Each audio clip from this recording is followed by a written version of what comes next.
It's mine. Okay, well, Okay, welcome to the first session and the first phase of this impact formula. Now, the next section is emotional certainty. Now, if you are a closer and you're getting, let's say, inbound appointments, or even if you're doing your own outbound, this is the section you want to start your sales calls off of. If you're a setter, do not go through this section just because it's probably going to confuse you.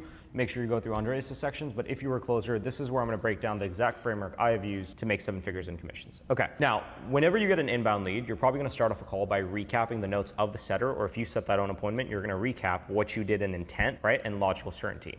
Now, once you recap that, it's going to sound something like this. Like, hey man, I know you spoke with XYZ, or I know you and I had chatted earlier and you kind of mentioned X, Y, and how kind of it's inconsistent. That's kind of where you're at now, right? In a nutshell. And they're going to say yes. Your very next question and your very next phase in the script is called emotional certainty. Now realize one thing, every human being needs to be logically certain and emotional certain. This is the exact verbiage of how you want to do it. Now, the next question you're going to ask people is going to be what I like to call an identity shift, okay? And what this question is meant to do, this question is meant to eliminate the most common objection. So take a sec right now and really think, what is the biggest objection you get? I'll give you some examples. If I sell fitness, the biggest objection I'm probably going to get by somebody is, hey man, like I'll just do it on my own, right? I'll just try to figure it out. If I sell business coaching, maybe the objection I'm going to get is, I'm just going to go figure it out on YouTube. If I sell sales training and I'm dealing with egotistical salespeople, right? Maybe they'll say something like, you know, I'll just take more calls. So what I want you to think about right now is, what is the biggest objection that your prospects give you? And then I'm going to show you how to frame this question. Now, there are a few different ways you can word this. The way I like to word this is this. Okay, man, so I guess just so I see the rationale, or just so I understand, what's the main reason you're even possibly looking for X, rather than just doubling down on what you're currently doing and just continuing with Y? Okay, now there are a few ways you can do this, a few examples. Let's say I sell fitness. Okay, man, and like, so just so I understand, but besides obviously wanting to lose weight so you can, you know, get into shape and feel better, what's the main reason you're even possibly looking to kind of like get more of like a personal trainer, rather than just kind of continue just going on YouTube and trying to figure it out like kind of the average people, right? So if you notice that, notice the tonality and how I'm super curious, but what I'm doing in that question is I'm getting them to justify to me why the biggest objection that they would normally give me is invalid. And so this is when you start playing with somebody's identity, right? And you start using identity frames through questioning, not bullshit reframes, because all I'm causing the person to do is justify. Another example, let's pretend I sell business coaching. So I might say something like this, hey man, like just so I see the rationale, but I guess besides wanting to like, you know, obviously like grow your business so you could, you know, make more revenue and increase your profitability, what's the main reason you're possibly looking for more of like, you know, like a business coach rather than just maybe going on YouTube and trying to figure it out yourself? And then what is the prospect gonna do? They're gonna justify to you every reason why they can't do that. And so now you've eliminated the number one objection. Okay, so what you need to think about is, what is the number one objection you might get from a prospect? That is what you add into this identity shift and future pace question. Okay? When you ask this question, you are very curious and skeptical. So watch my tonality and watch my facial expressions. I'm going to give another fitness example. Okay, man, and so I guess just so I see the rationale, but besides obviously like wanting to, you know, lose weight so that you're able to, you know, kind of like feel better, get into shape, but what is the main reason you're even possibly looking for more of like, you know, like a personal trainer, rather than maybe just like, you know, trying to figure it out like the kind of average person does and never lose weight? Like, what's really causing that? Well, because of X, because of Y, because of Z. So notice that every time I go over the concept of like getting a personal trainer or getting more advanced training, I increase my hand motion here because I show them the elevation, rather than just, I guess, continuing just trying to figure it out on your own, right? When I put my hand down, unconsciously the person internalizes that. Okay, so that's the first question you're gonna ask. This is the question where as soon as the prospect answers this, you're looking for answers like, oh, well, I don't wanna do that because, you know, I can't figure it out, or I've tried, or it hasn't worked. I'm looking for a legit answer from this to actually figure out why they don't feel like they can do it on their own. So this question here is meant to sort of eliminate the do it by yourself objection, right? I'll just figure it out. So make sure that when you ask this question, you get people to justify to you why they can't figure it out. If I sell fitness, it needs to be something like, hey man, you know, I can't do it because I've been overweight for 5 years, so obviously it's not working. If I sell business coaching, maybe they say something like, well, you know, the business has hit a plateau and I can't grow it.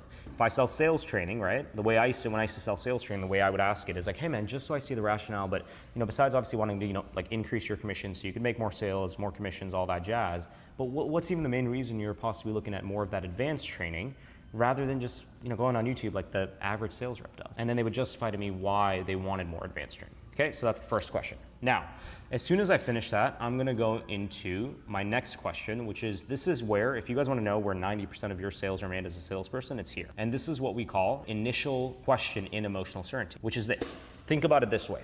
I figured out the intent, I've created logical certainty. I've got them to justify to me why they can't do it by themselves. So now what my goal is to figure out is I'm trying to figure out what has this person done in the past about solving their problem. If I can understand what this human being has done, regardless of the product or service I sell, if I can figure out what this person has done to solve their problem, which chances are they haven't done anything. An overweight person who hasn't got a personal trainer in 5 years hasn't really done much to solve their problem. And so my goal is to frame the conversation differently of why has this person not invested in themselves to solve their problem, or if they have invested in themselves and they haven't got the solution, why not?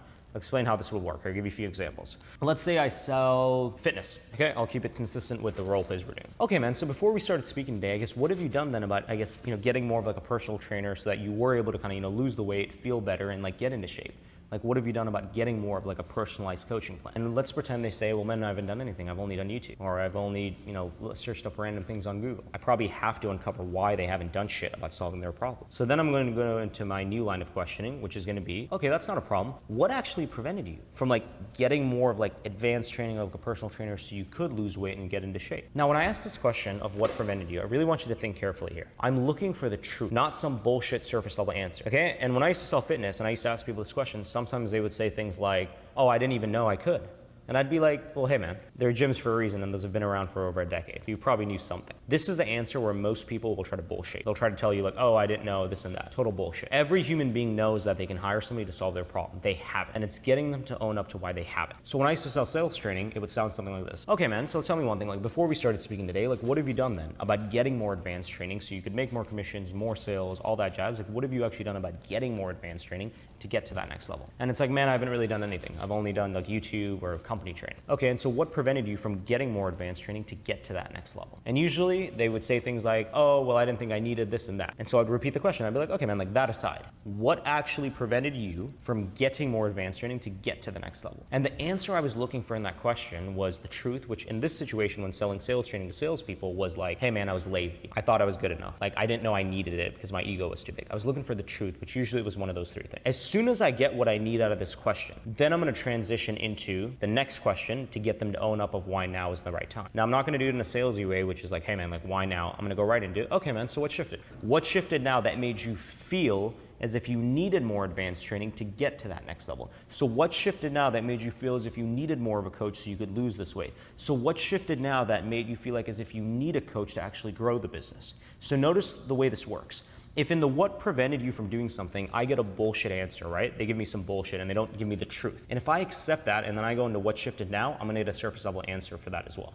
So what you gotta think about right now is like, when you ask the question of what prevented somebody from investing in themselves or whatever the case might be, what answer do you actually want, right? If I sell fitness, I want an answer like, I was scared, I was afraid, or, I didn't want to spend the money. This is where you figure out the real objection. This is how you pre-handle it. Because this question tells you exactly what objection this person has had for 2 days, 2 weeks, 2 months, 2 years, doesn't matter, that has prevented them to take the action to actually solve this problem. This is how you pre-handle objection, okay? So when I sold sales training, again, I wanted people to tell me the truth, which was usually they had a big ego, they were lazy, whatever it was. And then as soon as they would give me the truth, then I would transition. Okay, man, so what shifted now? That made you feel as if you need more of that advanced training to get to the next level. And then when I asked that question, I wanted, usually for people, it's an experience, right? So like, they say something along the lines of like, hey man, like I just had a kid. Or hey man, like, I saw my commission check and it made me feel depressed. When I used to sell fitness and I used to say, what shifted now? Usually people would say, I'm a father, I'm a mother now, or, I just hit an all-time high on the weight scale, and so now I know I need to do something, okay? So that's just an example of like what you're really looking for. And then later on in the course, you're gonna see actual like live role plays of like how this would actually function, okay? But that's the general idea. Now, as soon as I figured this out, right?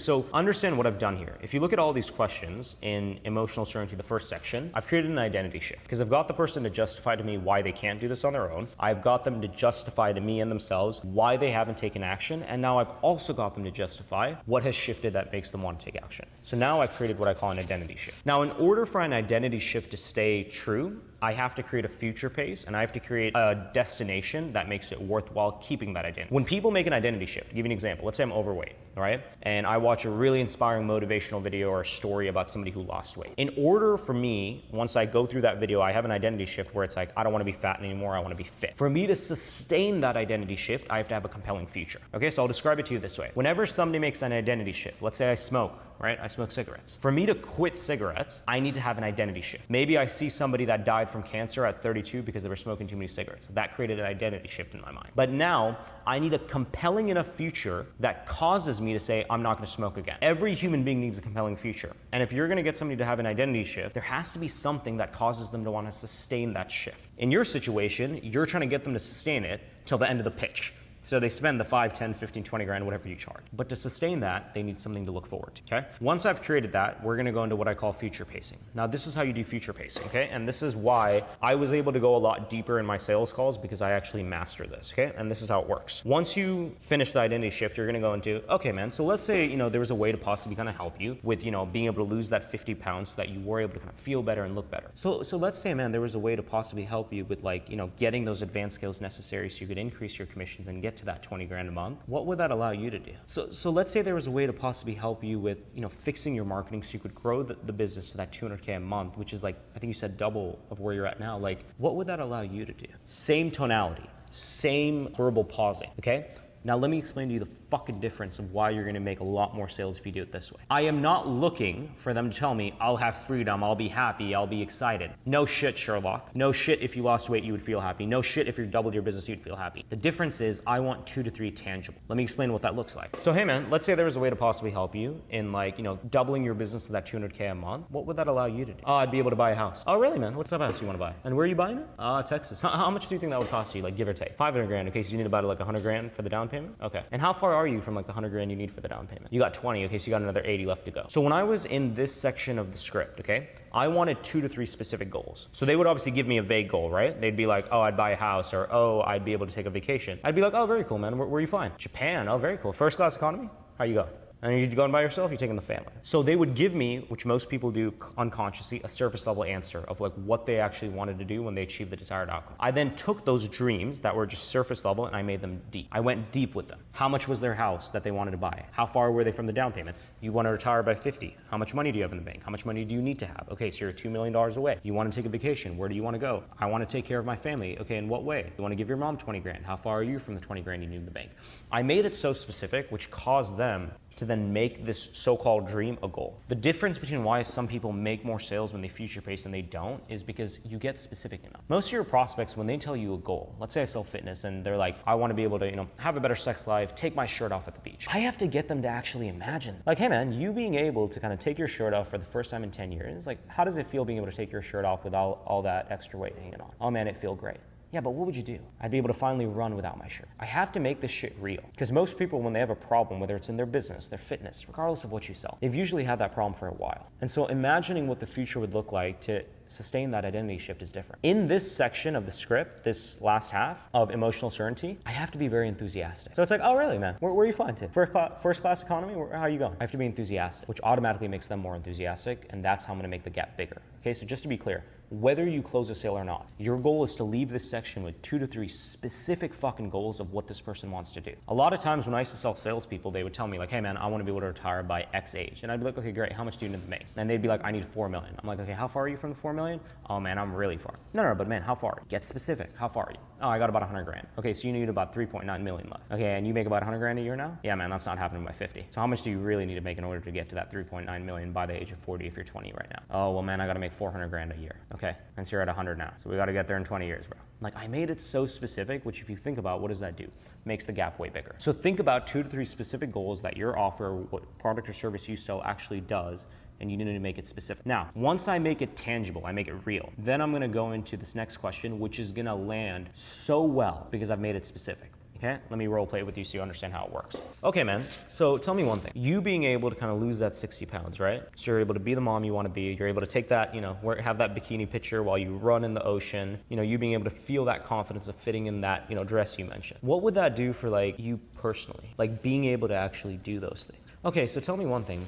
You being able to obviously get the business to 200K, right? So you're able to get that down payment of 100 grand for that dream house, take that first class trip to Japan, spend more time with the kids and take them on those vacations, money aside. What would that do for you personally, being able to actually do those things? Okay, so tell me one thing, man, you being able to triple your commissions and get to that 30K a month so that, you get that extra 50 grand you need for the down payment of the house. You buy that, that Mustang at 50 grand that you're wanting, being able to take your mom on that vacation. money aside, what would that do for like you personally? Being able to actually do those things. Same tonality. Think about that question for a sec. The only reason that question lands as well as it does is because it's so fucking specific, man. I take the context that they've given me and I simply attach it and then I slow my pacing down. In this question, you're looking for deep answers. You're looking for answers like, man, it would feel amazing. I feel like a weight would be lifted off my shoulder. I would feel like a different person. Right? So when I used to sell fitness, usually people would say something along the lines of, man, I would just feel like a new person. When I used to sell sales training, they would usually say like, I feel like a weight would be lifted off my shoulder. When I sold business coaching, it would be, I'd finally be the father I want to be. This is where shit gets deep. And so you're very understanding. When people are telling you these answers, like this is where you're just nodding your head. You're like, that's sort of your facial expression, okay? Now, to recap real quick. I've created an identity shift. I've got them to justify why they can't do it by themselves. I've got them to understand why they haven't taken action. I've got them to understand what's shifted that's made them want to take action. I have then got them to future pace tangible goals. I've got them emotionally bought in. But now we have one last step, which is now I need to get them to realize if they don't take action. And so I'm gonna give you a few examples of how you do this. After I ask, what would it do for them personally? Okay, man, so tell me one thing. Because you obviously have a great goal of why you're doing what you're doing, but human beings usually get after it when there's a big enough reason to do something and a big enough consequence if you don't. Tell me one thing, man, what if you don't? What happens if you don't acquire the advanced skills necessary to become that 50K a month salesperson so that you can take that first class trip to the Maldives with your wife, you're able to get that 80 grand you need to put into your daughter's college education, and you're able to be the dad you want to be. Like, what if those things don't happen in another 2 days, 2 weeks, 2 months, 2 years? Okay, so tell me what happens if you don't? What happens if you're never able to lose this 60 pounds, so you're able to fit back into those clothes you want to fit to, you're able to become the mother you want to be, and you're able to get the confidence you deserve? What if those things don't happen in another 2 days, 2 weeks, 2 months, 2 years? Okay, man, so what happens if you don't though? What happens if you never get this business to that 200K a month business you know it can be? You're never able to take that first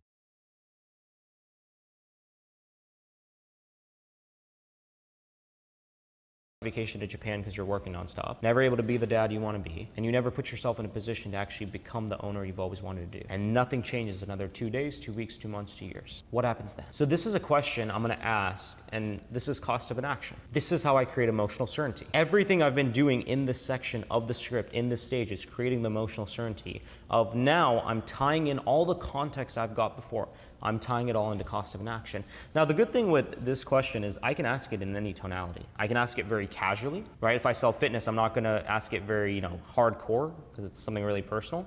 I can also, when I used to sell salespeople, I'll ask it very upfront. I'm like, so okay, what if you don't, man? What if you never acquire the advanced skills necessary to become that 50K a month closer so that you are able to X, Y, and Z? What if you don't do those things in another 2 days, 2 weeks, 2 months, 2 years? So the good thing with this question is, your tone matters, but you can ask it curiously, skeptically, confidently. You can ask it in any way you think is necessary depending on what you sell. When I sold fitness, I would ask it very calmly. Like, hey, what if you don't do anything about this though? I was very calm and I was very slow. When I sold to salespeople, I was way more confident when I asked them because they knew what I was asking, so I was like, you're gonna answer this fucking question, okay?